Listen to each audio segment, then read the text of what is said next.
Ashe to all the primordial, beautiful, pure souls on this hero's journey on the way to their higher selves and immortality and eternity. Peace and chaos to all the souls out there. And we're going to jump right back into the Kemetic Tree of Life, Ancient Egyptian Metaphysics and Cosmology for Higher Consciousness by Muta Ashby. This is a section out of this book that talks about the mystical significance of numbers in creation. And this is where we're going to go over a lot of these symbolic meanings behind numbers and numerology and how we can basically observe these numbers in the power and the words or meanings or shapes or cymatic vibrations that these numbers are putting out and amplifying our inner genetics because we are now knowing ourselves and seeing the outer self manifesting. The 369 genetic code is ourselves. The 666 is ourselves, and we are transforming. Are we transforming into a 777, an 888, or triple nines? That's for you to think about. The number one and the number nine.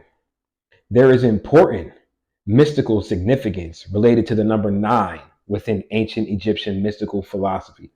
In the company of gods and goddesses of Ra, Ra Tim, Shu, Tefnut, Geb, Nut, Set, Asar, Osiris, Aset, Isis, Nephdet, Nephites, and Heru Ur.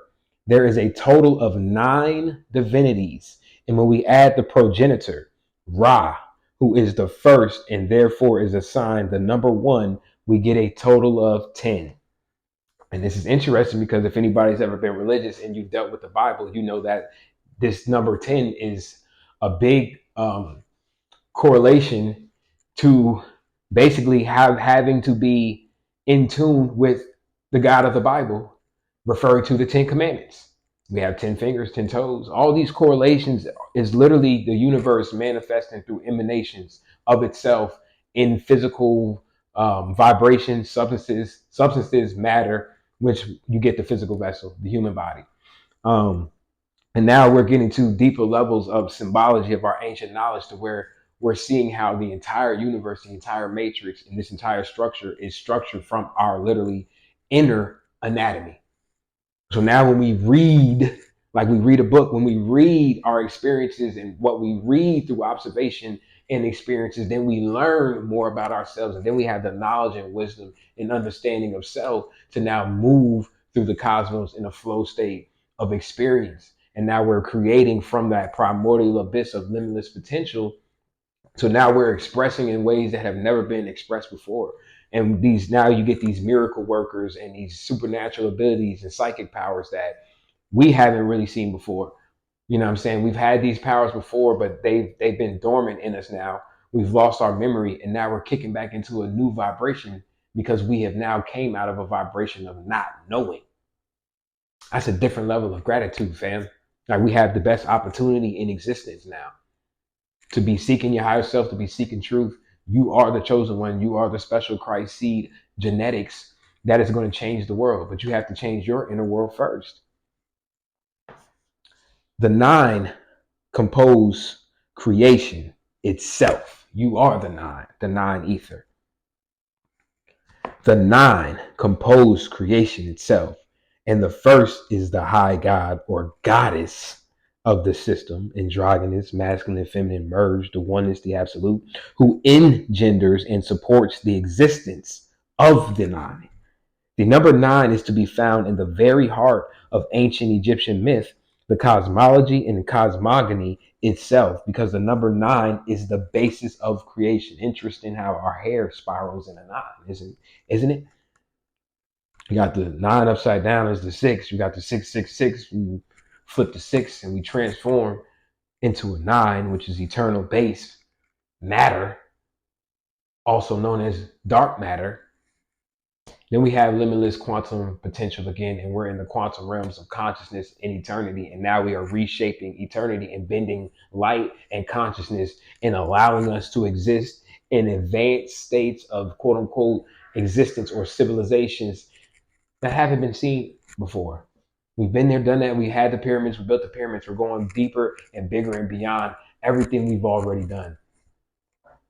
And a lot of us can't even remember how we did the pyramids. And it's, our proof is still out there and everywhere. We're the walking proof of everything.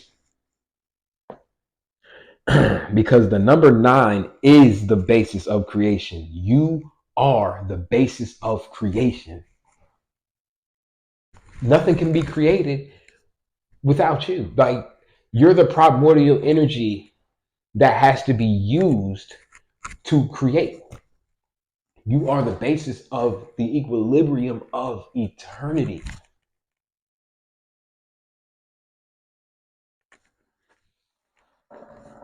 Embrace, embody, enlighten. This is why the number 9 reoccurs in nature, in chemical and physics experiments. He got a typo in his own book. I don't think anybody proofread his joint. But here we go. Creation unfolds into 9 relative aspects, personalities, tendencies, traits, habits, neurological transmitters, electrons, energy that shoots and goes through our spinal cord and through our entire body and allows us to move and react to emotions.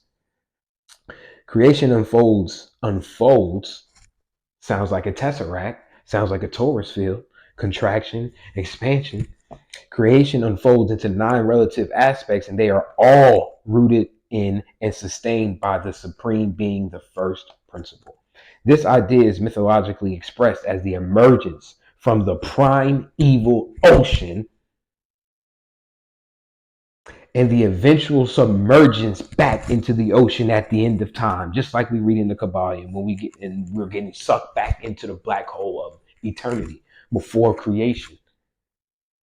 That is deep. Even in the Bible, in the beginning there was darkness. In the beginning there was darkness, dark matter, dark energy. Everything you want to think of as dark is the power. That's our primordial essence, period. Darkness is light. If darkness is everything, that means that there is no light. This ain't like what are we talking about, bro? We got to embrace that's the real power within us. This is why we've been distracted for generations, because that power is true power. With great power comes great responsibilities. Now it's in our hands now. It's in our minds, it's in our hearts, it's in our soul and spirit to change eternity, to give a better existence for your children's children, man. This idea is mythologically expressed as the emergence from the prime evil ocean. You emerge from the prime evil ocean. You are the prime evil ocean. That's the abyss. That's eternity. And proven how we forever have to explore consciousness.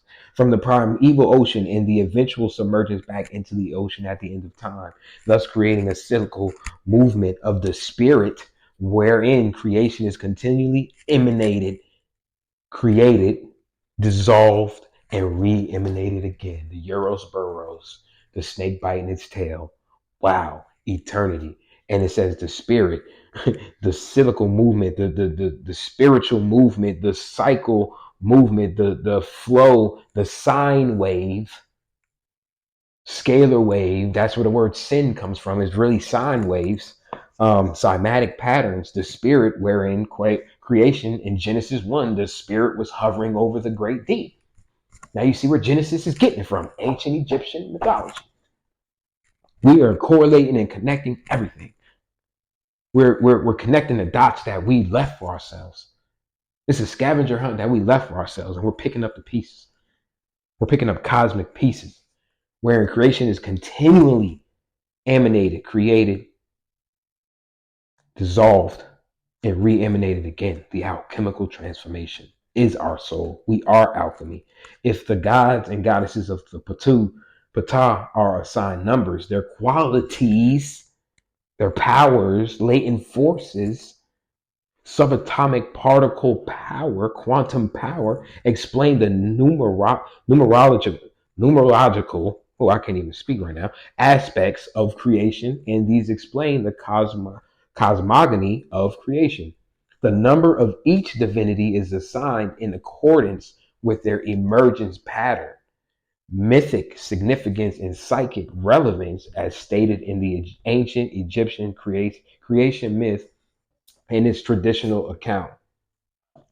That's very interesting because I mean these powers each have numbers that are correlated to them. So the numbers are correlated to letters when you can talk about the English language, and that's how we do gematria. So this is always to me showing our power within any type of emotion that manifests, whether you're conscious of it or not. We have the opportunity to conquer a lot of darkness that is power within us, to allow us to flow and just be.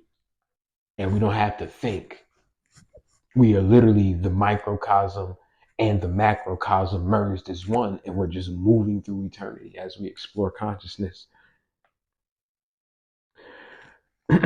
Just go over the chart real quick, and we're going to go ahead and end this video, but we have a few more videos I'm going to do on these numbers, bringing out of this part of the book, which is very interesting to me, especially how we just did the gematria video. Number 1 is Asar, 2 Heru, 3 is Set, 4 is Aset, 5 Nepet.